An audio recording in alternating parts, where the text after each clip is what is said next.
పొందినప్పుడు శరీరమంతా వ్యాపించి ఉన్న చైతన్య పదార్థం ఒక కేంద్రం వైపు ప్రయాణించడం జరుగుతుంది. చైతన్య పదార్థం కేంద్రం వైపు ప్రయాణించేటప్పుడు స్థూల శరీరంలో కదలికలు ఏర్పడతాయి.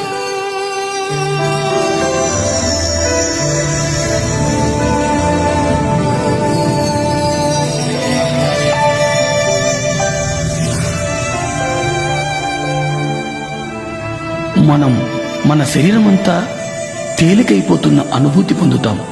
మన కాళ్ళు చేతులు లేవేమో అనే భావన కలుగుతుంది. మన శరీరం పూర్తిగా తేలికగా దూదిపించేలా అనిపిస్తుంది. శరీరంలోని వివిధ ప్రదేశాలలో కదలికలను గమనిస్తాం. ఒక్కొక్కసారి పూర్తి శరీరం తిరుగుతున్నట్లు అనిపిస్తుంది.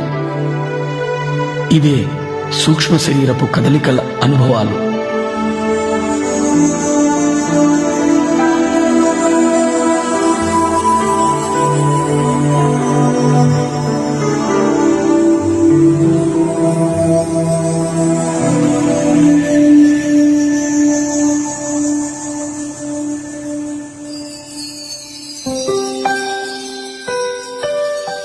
తీవ్ర ధ్యాన సాధన చేయడం ద్వారా